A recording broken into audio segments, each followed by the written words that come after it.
Welcome to another episode of the RAG podcast. And for those of you who don't know, the RAG stands for Recruitment Agency Growth. Since early 2019, I've been interviewing the most successful and innovative recruitment owners to learn how they rose to the top of their game. In season 7, I'm going to be having raw, authentic, and insightful conversations with agency owners, entrepreneurs, leaders, people across the industry. And I want to be learning about their ambitions, what's happening behind the scenes in their agencies today, and their plans to navigate difficult market conditions. I'll be bringing you the latest and greatest recruitment stories every single week on Wednesdays at noon across multiple platforms. Stay tuned. Welcome back to another episode of the RAG podcast, live here in Dubai. On this week's show, I'm joined by Calvin Lee-Pickett, the CEO and founder of Calvin James Recruitment. Calvin's story is one where he's come from the UK to Dubai as an employee of Robert Half Recruitment, a big global multinational organization, and then started his own business a few years into being here.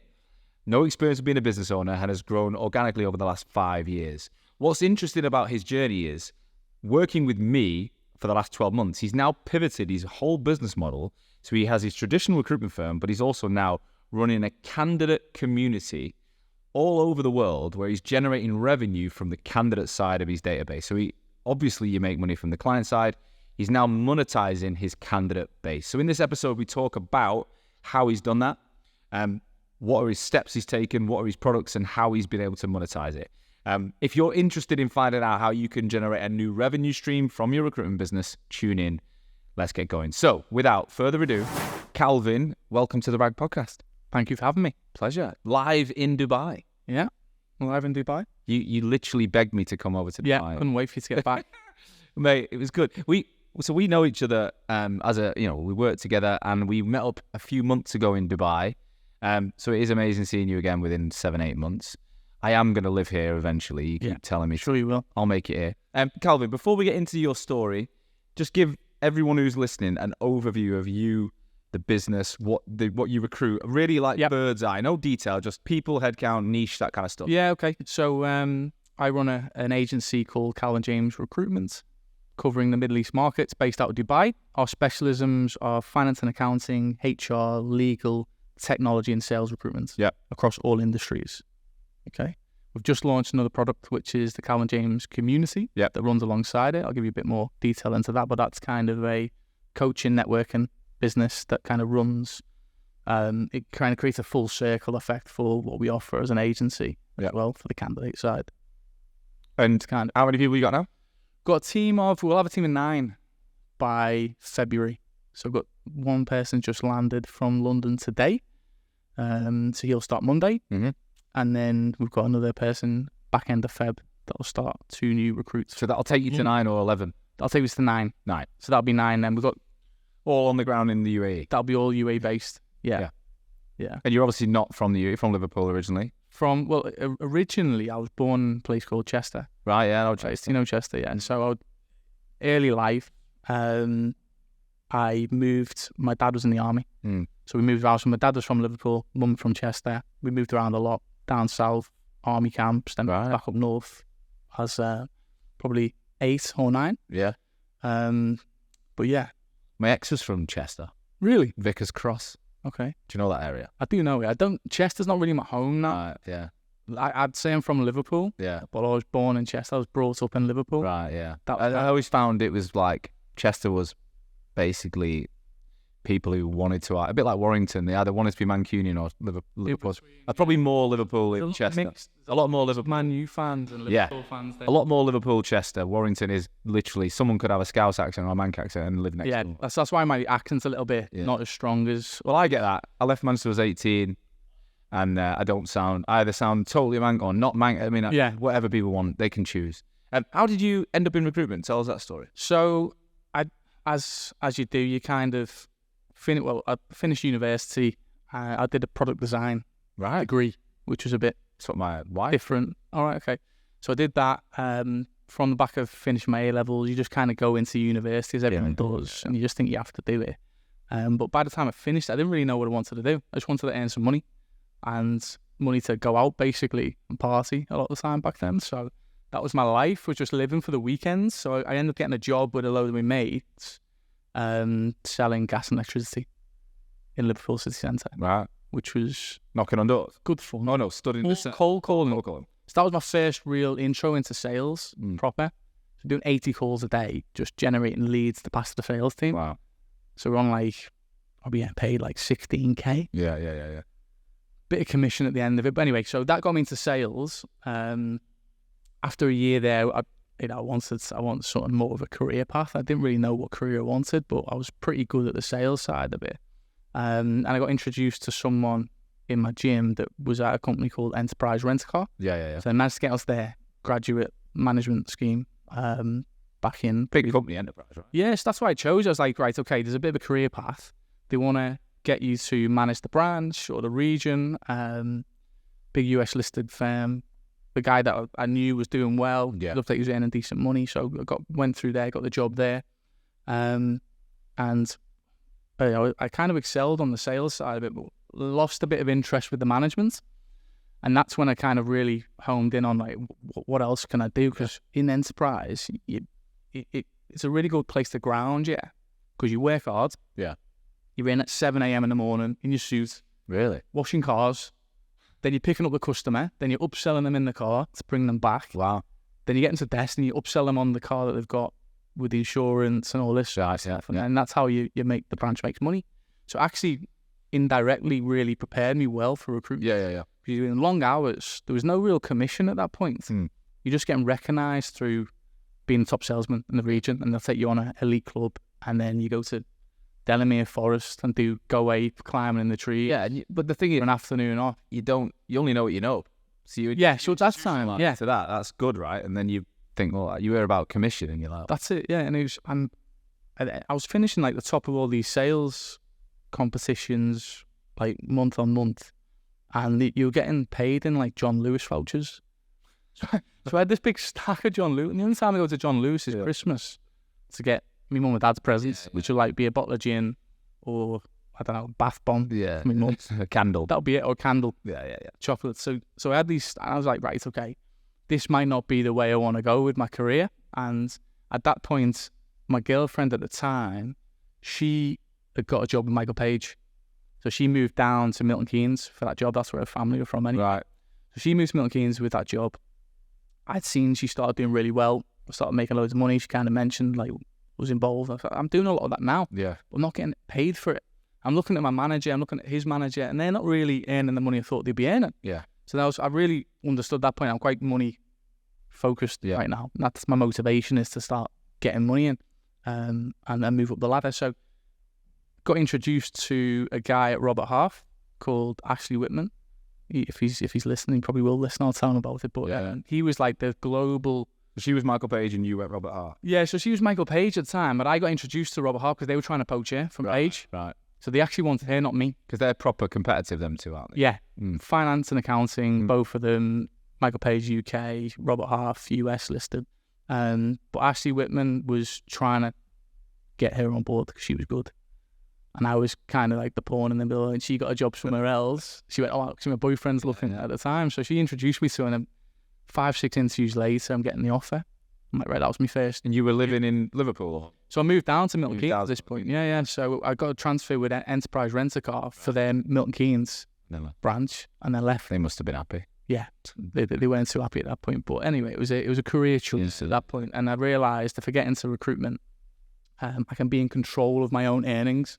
That was the whole idea of it. I was like, right, I want to control what I'm earning. Yeah. I don't just wait for someone to promote me to manager. What year was this? 2011, 2010. Same time as me. Yeah, so that was my first way in. And I remember I got to the stage 5 of interviewing, and Ash was just he wasn't really giving me anything back. And I just said, listen, I have to make something up. I don't think he knows this, but I just went, listen, I've got 3 other offers. Yeah. Michael Page, Rob Walters, and someone else. Yeah. I need to make a decision this week. He went, oh, okay. And he went missing from the meeting for 10 minutes. Came back and he went, how much do you want? And I was like, all right, okay. 26. I was on 17k. I said, 26. Yeah, okay, done. Yeah. I was thinking, shit, should have said 30. I should have said 30, that's that. But anyway, that was my first way in. Yeah. And then Robert Half was just a really good place to train. The process, procedures, the policies, it's all around customer-centric approach to recruitment. And that's why, again, I didn't realize at the time, my MD, a guy called Phil Sheridan at that time, was he got me in the office when I first joined. He does that with everybody. He went, actually, what Robert Half looked for is ex-enterprise employees, which I didn't realize at the time, because what I was learning back then was actually prepping me for recruitment. So grafting, all hours of the day, 6 days a week. Communication. But I wasn't even getting paid for it then. So if I start getting paid for it, imagine what I could do. Yeah. So that's kind of what I was in. So went into it back then in 2011, and that was my first way into recruitment. Without going into that for if you ran a whistle-stop tour of your career before you launched your business. Yeah. How did it progress? Was it top biller route? Was it leadership route? Yeah, so I would say I joined back end of 2010, I think it was. So October. So my real first year was 2011. Yeah. And I got recognised for the best rookie, they called it, American, for the region. They take you to like the Savoy and you do big events. So I started off pretty well. But numbers-wise, at that point, I was probably doing 200K, which I was a year and a half in. That's what I did in my first full year in London. Yeah, it was around about that. And then I split up with my girlfriend at the time. I was stuck in Milton Keynes, working for Robert Half. Like, what am I doing in Milton Keynes? Fuck that. And a girl I knew, who's now my wife, from Enterprise Rent-A-Car. Is that where you met? Yeah, that's where we met. Oh. So we'd kept in touch. We were mates at the time. But yes, that started to develop into something more. Yeah.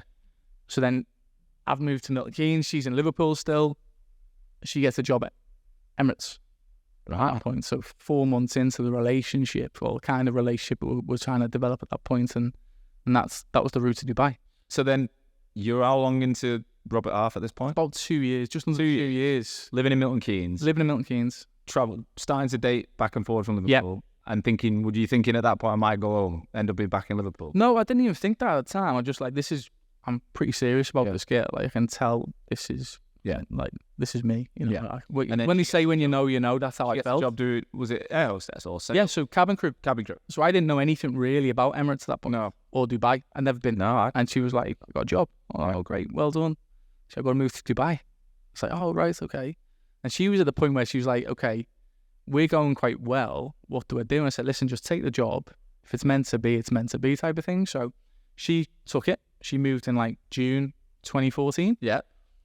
And I said to I didn't even speak to my boss at that point. I went to his boss, which they didn't like. Yeah. I didn't realise they wouldn't like that. I just wanted to go straight to the decision maker. I was like, right, I need to go to Dubai. What can we do? She was like, ooh. Did you have an office? Did they have offices there? Yeah, they had offices here. So I knew they had an office here, and I was like, that's the easiest route to get out there. Yeah. I'm doing all right where I am. They probably don't want to lose me off that desk, which is why they try and keep you for like 12 months to kind of replace. But I pushed it through, and I ended up moving in September. So that's your dates are mad. Like, I got in recruitment in March 11. Yeah. You were like just before, but October 2010 is when I went traveling, which is when you started. Right. And then my first trip to Dubai was October 14.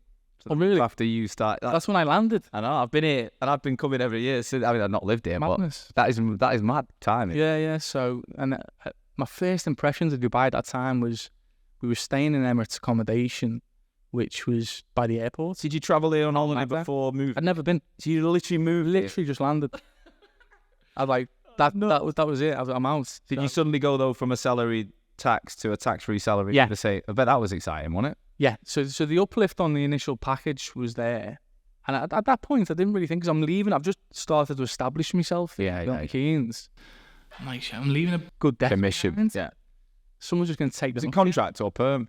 I was doing temp. Was it? Non-qual temp. So like credit controllers and all that. Right. So you just get loads of people out. But the market in the UK was mad, because I only had like the second half of the alphabet in Northampton. That was my market. And I had to try and I made money there. I don't know how I made money there. I don't know. What did you do for? I worked with the second half of the alphabet in Normal. That's fucking brilliant. It was all like big logistics companies, and there's some big companies there. So I actually picked up some. So which letter does it? Was it N? I think it was from N onwards. Yeah, something. And you'd be pissed if someone came in on the letter before. Yeah, there's always an issue with it, and you're like, should I keep hold of that one or not? Anyway, but it was super like restricted to what you could work with in Robert Half at that point. Anything I picked up which was quality to pass to someone else. if it wasn't in my alphabet, I'd have to Big business, isn't it? So then you moved to Dubai. You've never been here. And what would you say your first impressions were? It felt like it was third world. Really? Honestly, because where we were staying by the airport, it just wasn't what I expected. Because I pictured Dubai as all the beaches, 5-star, 7-star hotels, all that sort of stuff. And it wasn't that. And I was getting, at that point, I thought, I'm not going to spend on getting a car. I'm like, overhead's low. I want to prove myself. So I was getting the metro to the IFC every day, which I had to switch over at Union, which is, I don't know if you've done the metros. I probably haven't never done it. So anyway, I was doing that every day. And when the summer hit, I was like, what's going on? I can't do this. We need to move closer. So we ended up moving to the IFC. But once we moved there, that's when I started to really feel like, okay, this is...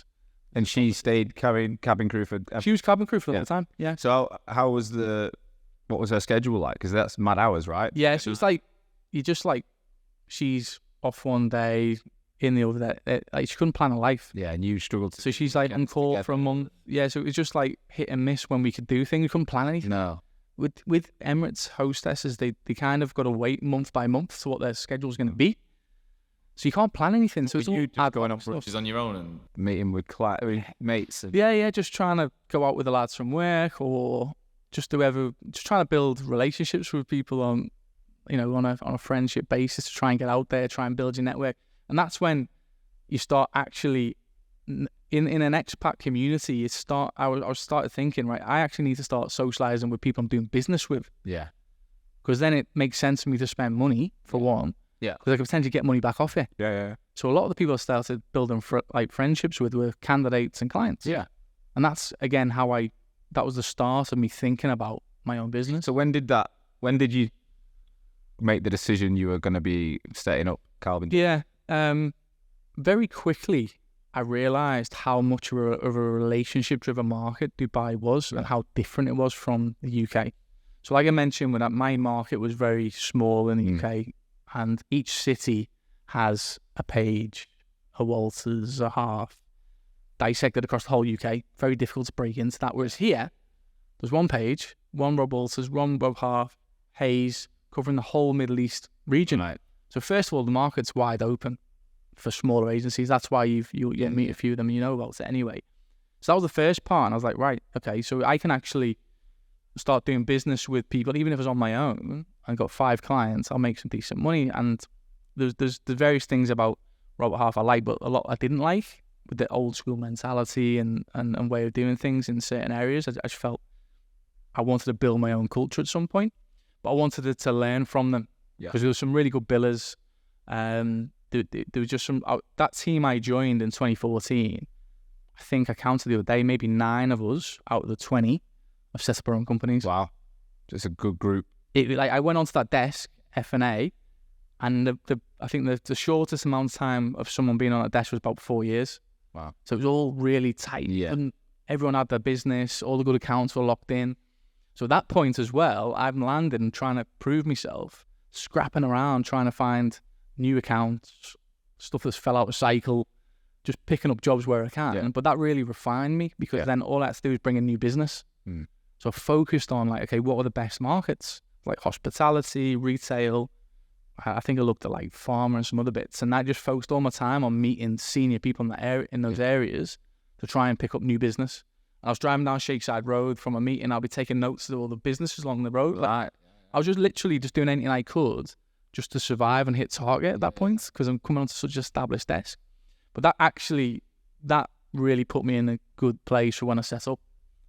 Was there a point though, or something happened in your life or at work that made you go, right, I'm definitely going to do it now? There was a couple of things where I lost a bit of trust with the management. Yeah. And I won't go into detail on it, but I just thought, I don't really see how I'm going to maximize what I want to do here. Yeah. If I'm going to maximize my space, which is recruitment, I want to do it on my own. I want to build something. I want to get a team under my ethos, build a culture. What year was that? 2018. 2018. So by 2016, I knew. So you've done 2 years, you start to think, I know, and then you do another 2 planning and working. Yeah, I got promoted from that point, from senior consultant to manager to then director, and I managed the whole region for the Middle East for the F&A, finance and accounting team. So that was then, all right, I've got what I need.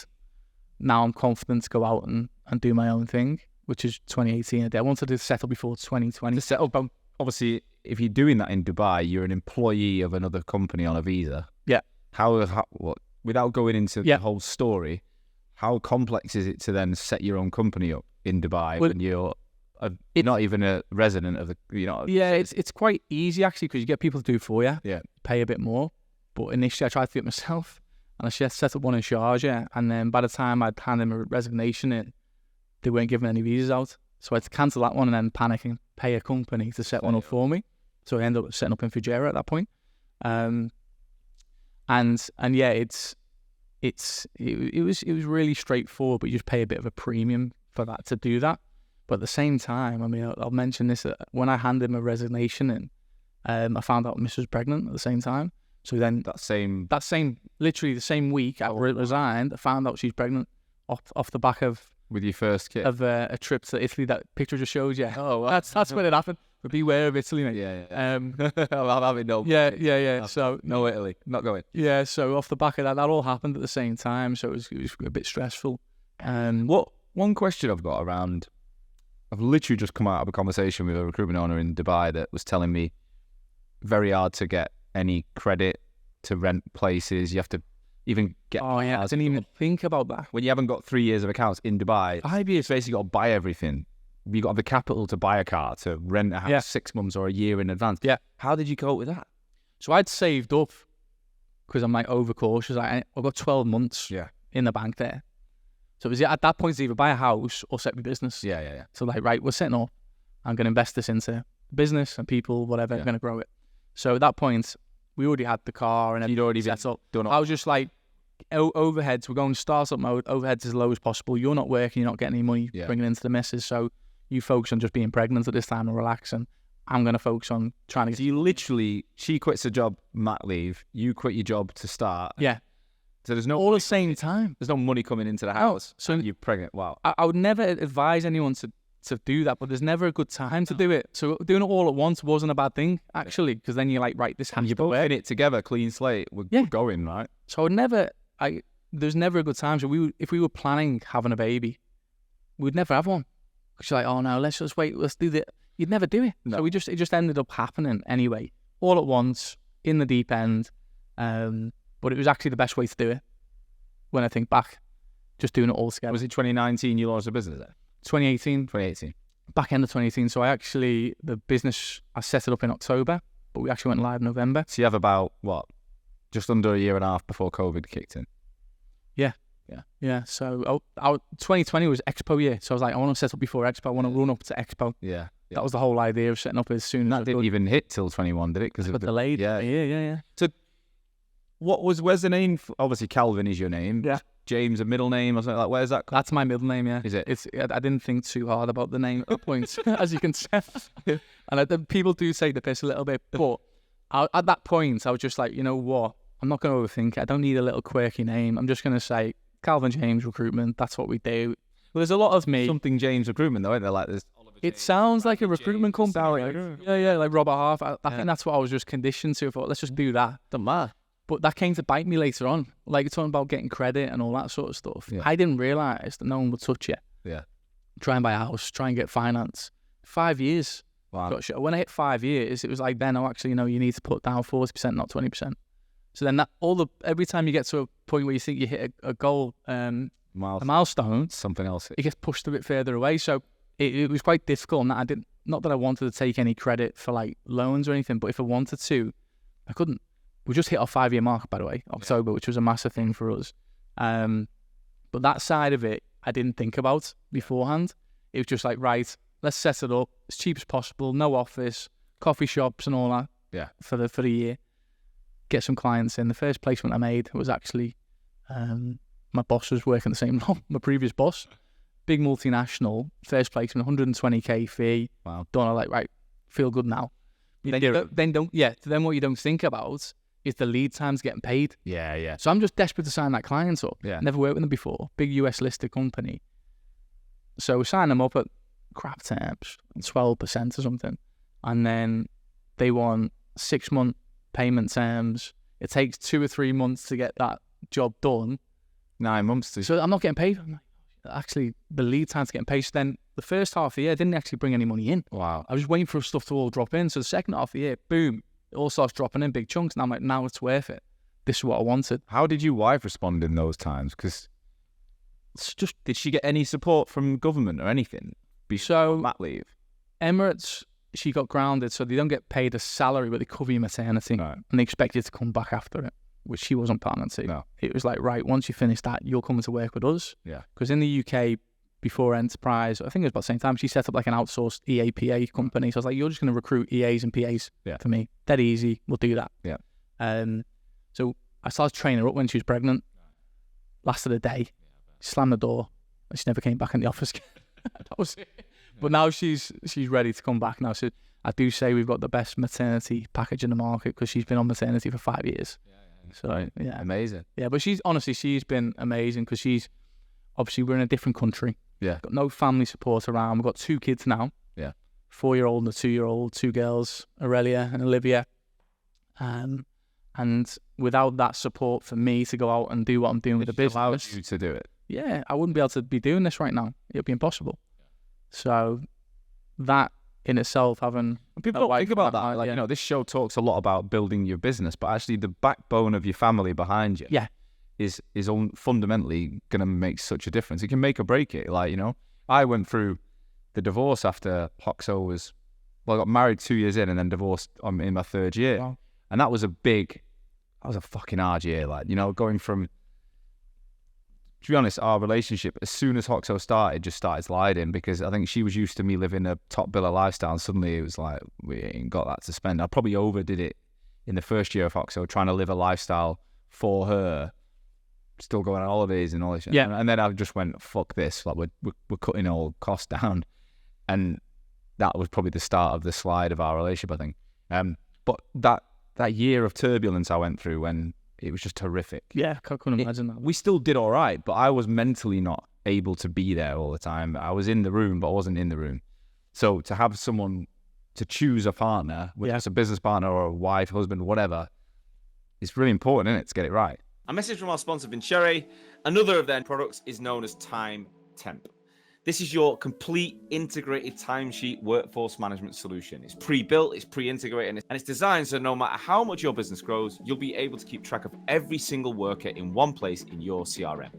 All the changes inside Vincere will sync with Time Temp and they'll be fed back into your account, automating the entire process with two-way sync from your front to back office. Vincere's Time Temp enables you to create shift schedules, search available workers, shortlist and book assignments in seconds. They'll also allow you to track time, track leave, track expenses within their built-in payroll engine. It's called Door Clock. And then they've also got a mobile app for the on-the-go worker. If, again, you're looking to get more from your CRM, Vincere's Time Temp solution is another tool that enables you to perform more of your business-critical processes in your CRM.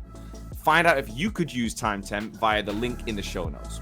Right, let's get back to it.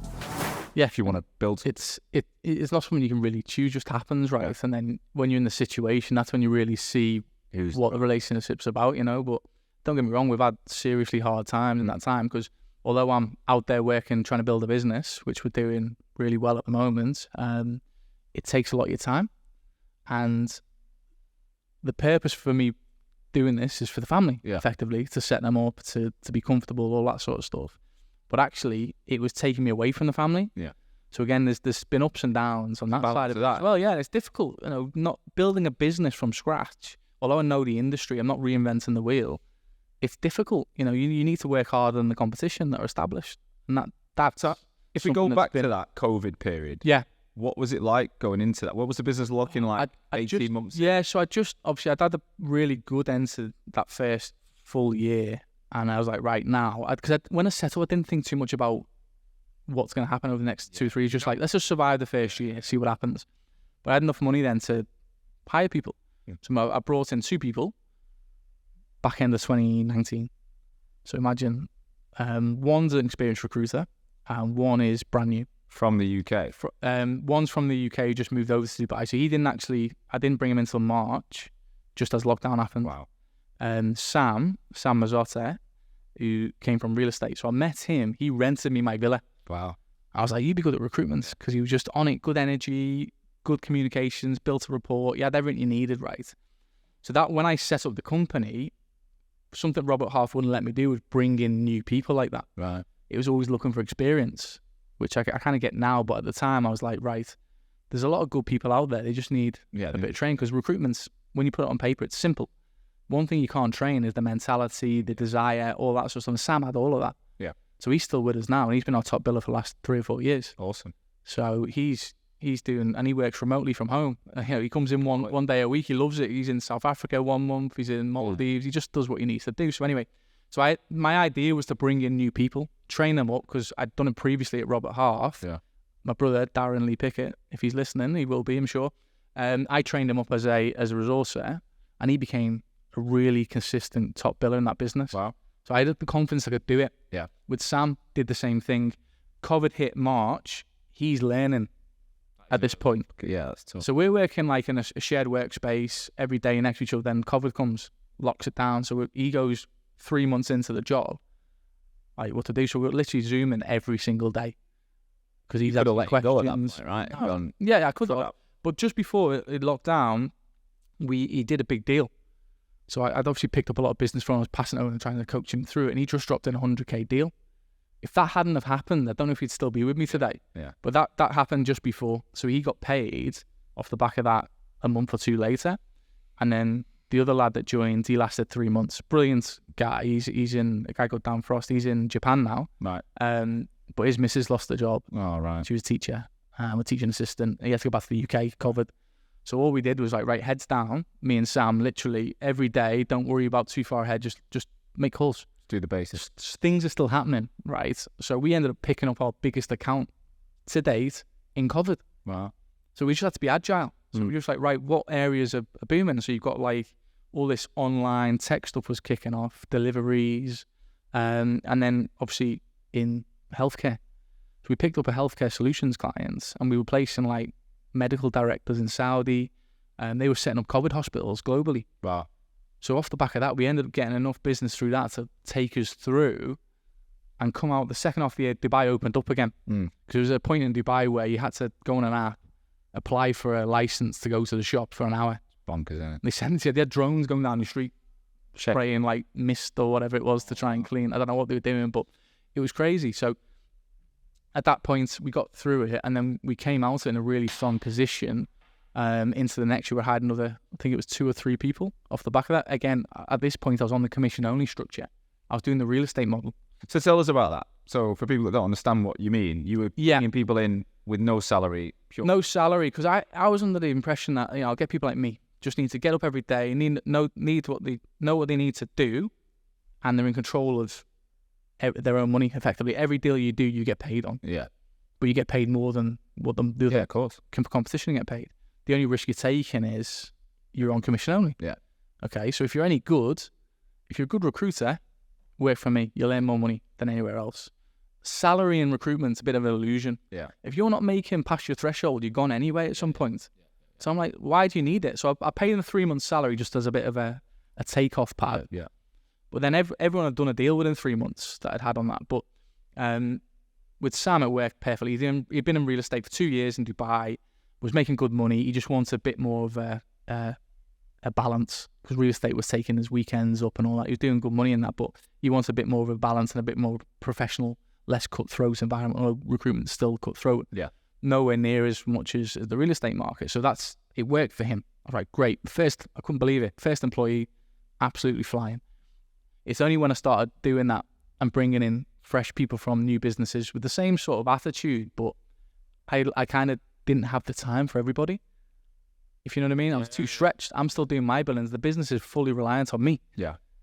So then I came to, after 2 or 3 years of bringing in commission-only people, some good, some bad, I realized I need to change this, because I'm spending all my time training. My billings are dropping now. So we're at a point now, if someone doesn't work out, it's actually getting pretty bad. Yeah. So then I just flipped the whole thing, and we've gone. So why does it giving someone a salary make a difference? So it was more about attracting experienced recruiters that didn't need my training at that point. Experienced recruiters are the ones who won't sacrifice the salary. It's actually people without experience that will take the risk. Yeah, that's what I found. That's what I found. Yeah, it is. You think it's but the good people aren't going to move unless something's happened a lot of the time. Yeah. Like they fell out with someone, or I don't know. I just found when I was at Robert Half, we'd have people come and go all the time.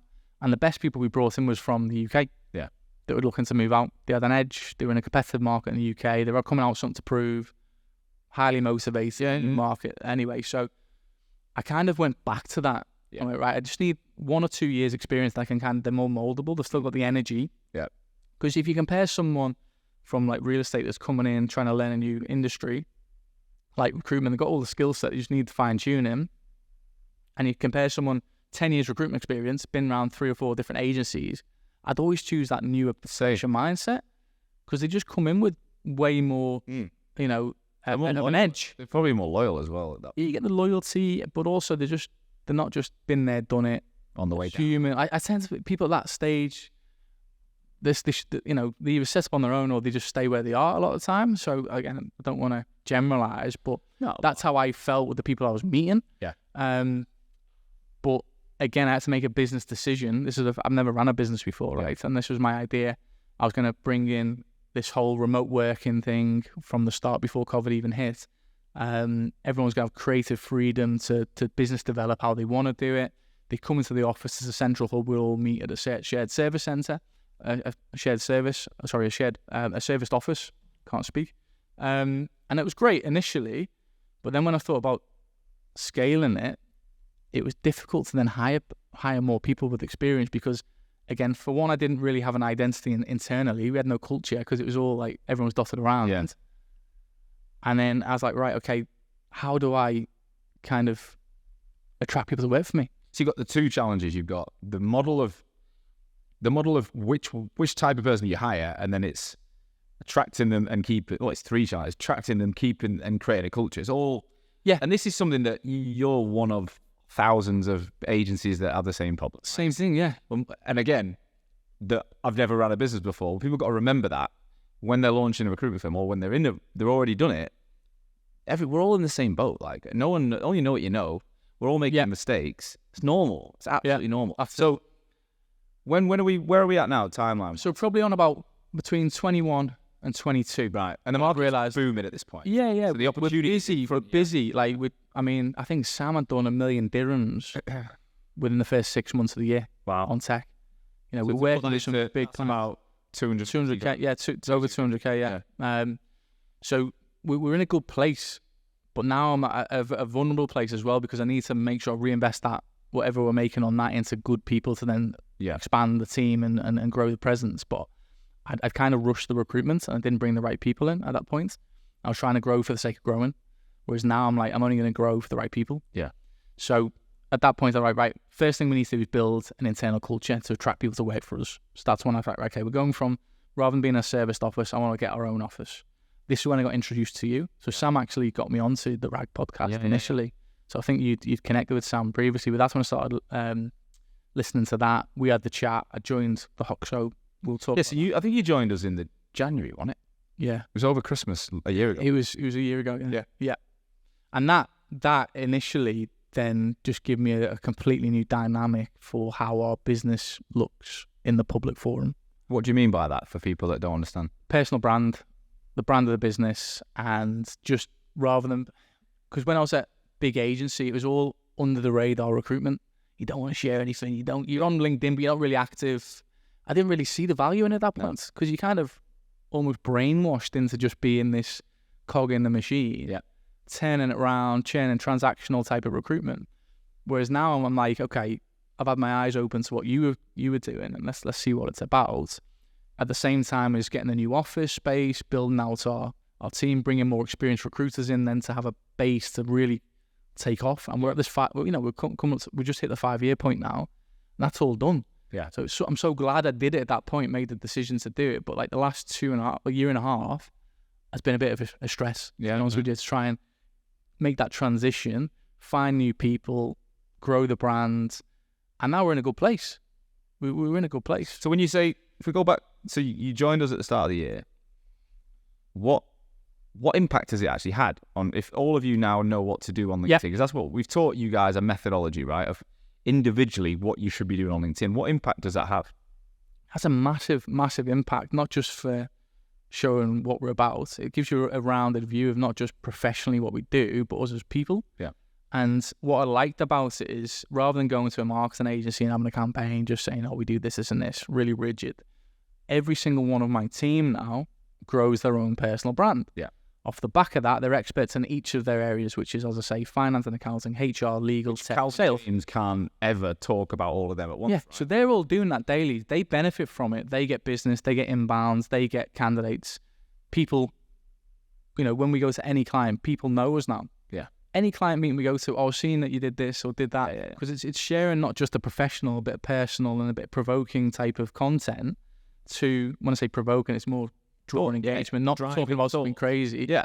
But that really changed the game for us then, because I started getting people approaching me to want to work for us, which is why when I mentioned I was pretty happy about the guy coming from Michael Page who just landed today, took a lesser salary than off Page offered him.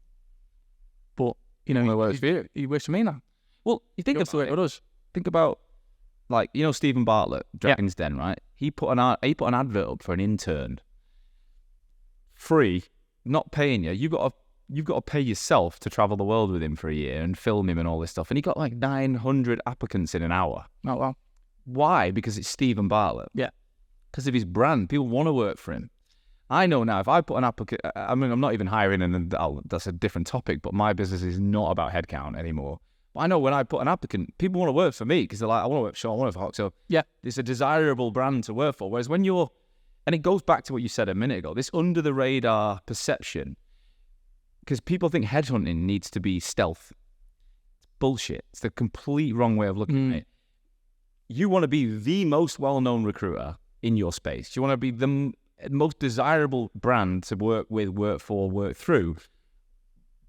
Because when you work with people, it's a stealth relationship. No one can ever know that you're talking to them about that job. Yeah, that's the stealth bit. But when you DM them and go, hey, I've got an opportunity, you don't want them to go, well, who the fuck are Calvin James? You need them to go, I know exactly who that is and I want to talk to them. Yeah. Because even if I don't want the job today, I need to keep you on my good side because in my career, I'm going to need you. You're a useful asset to me, And the fact that people are wanting to join you over bigger agencies is, I love hearing these stories, right? It's why I do what I do. It was a really good point because that's, again, what I didn't realise before I was doing Hoxo was what doors it would open. Yeah. And that's why it's come full circle. We still get business off it. We get candidates approaching us in Dubai. You're getting thousands anyway, but it opens up and a bit about us. And if you're authentic in doing it and you're just showing who you really are or mixing up with a bit of professional on that, it just you can't really replicate that. No. Because you're just saying who you are at that point. And people either want to join or they don't. There's no hidden agenda. There's no best place to work, however much you pay for one of them, I don't know. But that's it's just showing what we're about. And as long as it's consistent and authentic, then people can literally go back now and watch me for 7 years on YouTube, right? So there's nothing I can tell you in an hour that's going to fool you if you really want to do your research. Yeah, you're going to go, that guy can't keep that facade up for 7 years. It is who I am. And it's the same principle. So if we look at that then, 2023, we started working together. Your business is in... I remember when I came out in April, you just finished the training. You just signed your office. What has the rest of this year been like for you? And tell us about the new... Because this new coaching, almost similar to what I've done with you. You took some of my model and... You fully inspired me. Your thief. But I love it. No, you fully inspired me. So off the back of... Obviously, we've built our brand now with the agency. That's our bread and butter. We've just launched 5 months ago in September, the Calvin James community, which is more around, there's always been a problem since I've been in Dubai. It's not like I've created a problem. The problem's been there. It's been in my mind to set up a kind of coaching, networking type community for candidates. Yeah. Because if you look at the average numbers we're getting on applications per job, I put a slide out the other week on LinkedIn, which just showed a screenshot of my recruiter. At the back end of the recruiter, it says over the past 3 weeks, we had over 37,000 people apply for jobs just for my agency. So on rough estimate of about 20 jobs, it's about 1,800 people per job. There's only one job. So we only speak to maybe 20 people for that job from the applicants. We do our own deep dive into the market, headhunt, and who do we already know. So those 3 pots of people we speak to. Yep. The rest is either people trying to get to Dubai, people that are on LinkedIn, but the LinkedIns don't really suggest, they're right for that role, even though they know they are. They don't understand how to do anything different, so people just keep doing the same. So what I've created is a community where we equip you with the tools to basically recruit yourself into a job. Build your own personal brand. Build your personal brand, right? And then go through the job search life cycle to pick up all those little 1%ers like your CV format, your application strategy. Don't just use Easy Apply, doesn't work in Dubai, right? So these little things, we break it down over a 6-week course. Then you're into the community where we're doing ongoing networking events. We're bringing my clients from the agencies that we've got, live clients. This is why it's quite unique. From my agency, we're bringing live clients to the events. And we're making those smaller events, maybe 20, 30 people, with people that make sense to each other. They're like speed dating, really, aren't they? Well, we don't just sit there with a coffee. We will play paddle tennis, or we've got one coming up end of January, which is a fitness and wellness morning. If you're still here, you can do it. Kite Beach, 7 a.m. I'm gone. You're gone. Day. Get one in next time. But anyway, we're doing different types of active networking for our community members exclusively. So that is something that's, I can't believe how well that's taken off in such a small space of time. We've had maybe over 3,000 people registered for the webinars. Money, right? It's making money. It's got to make commercial sense as well. Oh. And we're not trying to say as a candidate, if you've not got a job, you have to do this. We're offering another solution. If what you're doing right now isn't working, jump on one of my webinars to find out more. I do find that in our industry, like, it is a big opportunity to monetize the candidate community. Like, there's we only ever got paid from the client. Yeah. Why? Like, why? Yeah. To give us money. Yeah. It doesn't mean you can charge the same amount but if you're getting subscription revenue from candidates for different things, you can double your revenue by using the people in your database. Exactly. And if I'm all recruiters, we're all people, right? We're just limited to the amount of people we speak to per day. Exactly. So if I'm doing it all on a webinar format, I can speak to and equip people on a bit more of a mass scale to give them the tools to get themselves an opportunity, to get themselves a job. If that gets you from the UK to Dubai, it's a worthwhile investment, right? So it's a game changer. And and when you're building your professional network, you take that with you forever. Yeah. It doesn't just stop after the 6-week course. You're in the community. You never know what that connection will bring to you further down the line. That personal brand you're growing now will open a door for your business, potentially. Mate, it's incredible. Yeah, anyway. And I'm proud. So I could talk about it all day, but that was fully inspired by you, which I did let you know. And I'm proud of you for it. Yeah. So that leads us on then to where you're headed. So we're sat here now in early 2024. You've just hit the 5-year mark, which is incredible. You've got that 9 people. You've got your recruitment business, your bread and butter. You've got your coaching community you're building. Yeah. What can you see ahead? Because if we bring you back on the show in a year's time, when I'm back in Studio Red, what will we be talking about? Yeah. So the agency is still our key priority right now, is to grow the agency. We've got a really established set team of good billers right now. I'm going to grow out each of those areas with the right people. So that'll still be a focus to provide a service for our clients at that on that side of it. The community, where I feel is way more scalable. So we're just building out the infrastructure now to then take that to the next level effectively. And it's got global reach. I mean, we've got members from Brazil, members from Uzbekistan, India, Pakistan, Ireland, South Africa, UK. I was in the UK recently, and I had a members meet up in London. I went down to London on the train with 6 members there. So I went down to meet them. So we're doing all these types of things, and it's just giving people, as I say, a different solution.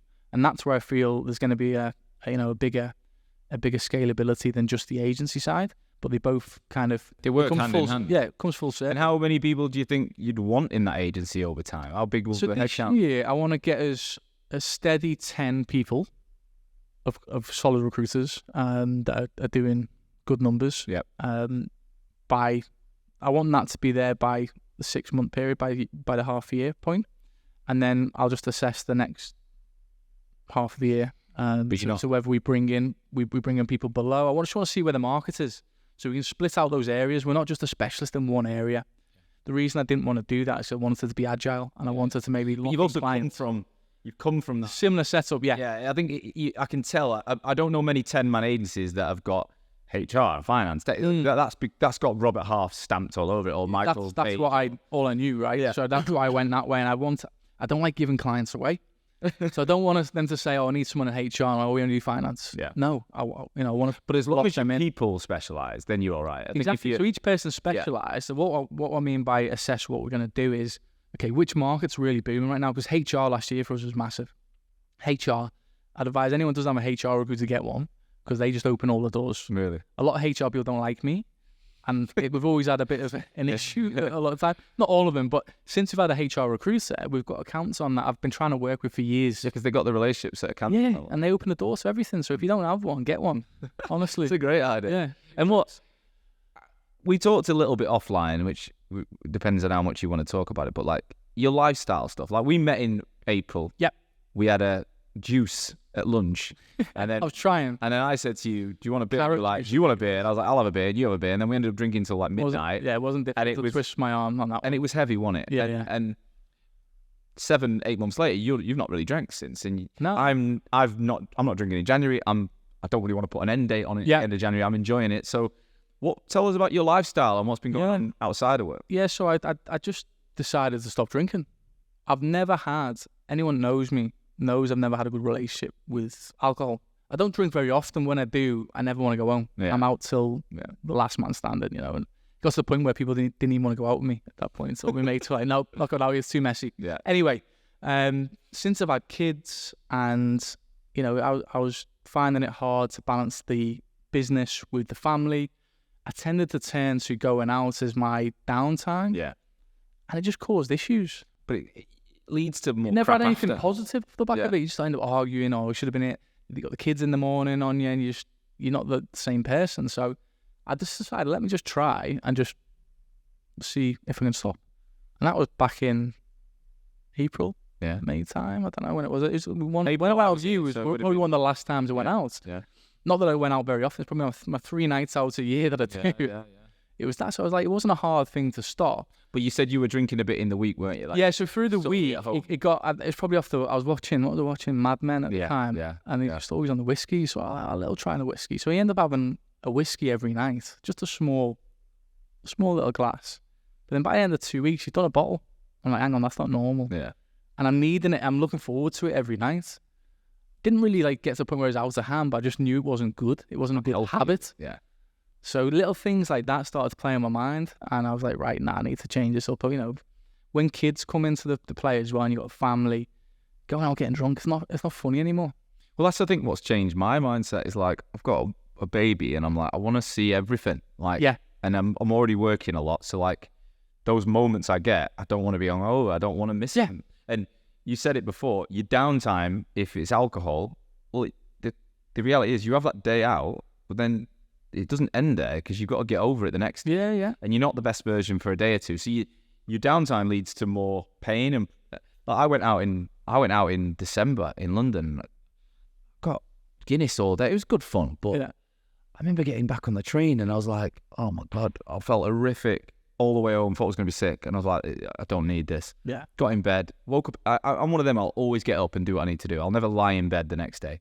But I got up, and I remember the kids were talking to me, and I just couldn't really engage. I was just like, I'm making their sandwiches for school, and like, I was like, I don't want to, just do your thing. I really didn't give them any attention, if I'm brutally honest. And then I had a crappy day the next day, and I thought, but then December, I jumped back on it the next day, and I drank way too much in December. Like, no, it's just binge, just 2 or 3 or 4 Guinness a day, and I got to Boxing Day, and my stomach was in agony, and I was like, this needs a break. I don't know if I'll go all year. But I'm hoping I can. I think I'm in that. I think I'm fully off the booze. But the weird thing is, again, Christmas, New Year, we went back for the first time we've done in years. And obviously, I mentioned to you before, my wife's mum was a bit ill, and she had stage 3 cancer, which has got the all clear now, which is amazing. So it was actually turned into a really amazing trip to be with the family. So being around in the UK in Christmas, it's just every social is around booze. Everything. Your mates, your mum and dad, you want to go to the pub, everything's around that. And that was the hardest thing is to try and have a relationship with someone that's not evolved around. It's almost impossible. Yeah. So what about out here though? Out here, like, because the brunch culture, but do you think you've kind of gone beyond that at your age and lifestyle that you're not as... Yeah, I never really liked it. I just did it because that's what everyone does. Yeah. And I knew every time I went to a brunch, I'm going to be in a mess. Yeah. And I used to fear going to it effectively because I was like, right, if I just don't want this, but it's the only way all the lads I'm hanging around with are doing that. You know what I mean? So you end up doing it. And Dubai is probably the messiest place I've ever been. Yeah. So which is bizarre because you come out with all these, like, you know, Muslim, you think it's going to be Sharia law and all that, which it is, but it's also the messiest place I've ever been because it's all short space of time, 4 hours, drink all you can, eat all you can, and then get out. Yeah.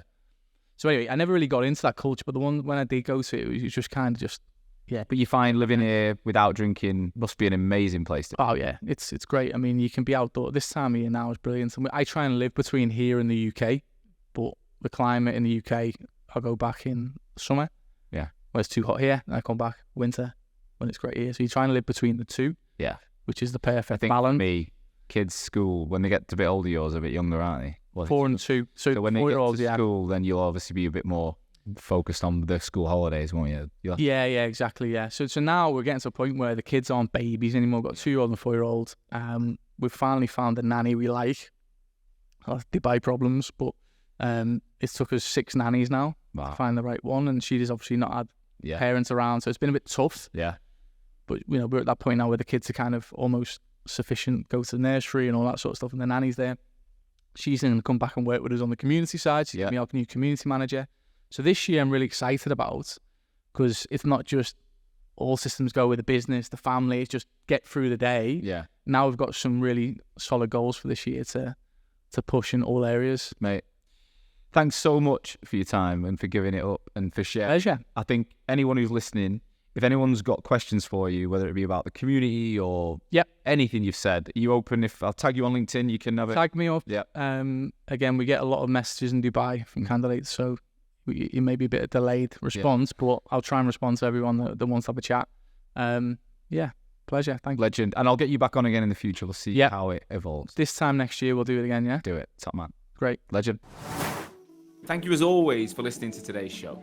I truly hope that you got value from it. Honestly, it's the only reason I take time every week to ensure that my audience, you guys, future and existing recruitment owners, you're learning from each other to make this industry that I love so much stronger. And today's episode is brought to you by my business, Hoxo. I'm the CEO and founder, and we're on a mission to help brand recruitment agencies and their people better. I want to help people have the tools to stand out in the most competitive markets in the world. We're currently working with over 350 recruitment agencies and 5,000 of their consultants right now, helping them to build their personal brands, to consistently win more business, attract talent, and just become that go-to recruiter in the market. Now, we do have a huge coaching program, but a lot of people don't know we also manage the brands of a lot of founders, and we can do the rebrand of that company organizational piece as well. So if your recruitment agency either needs help to look and sound exactly how you want it to, or your leadership and consultant level need to get out there and drive more traffic back to that website, to the business, and start using LinkedIn to generate more revenue, then you should definitely be reaching out to us. If that sounds of interest, please do visit www.hoxomedia.com or drop me, Sean, a personal message on LinkedIn. I love hearing from RAG listeners. I would love to talk to you. Look forward to it. So I'll see you again next week with another episode. Catch you soon.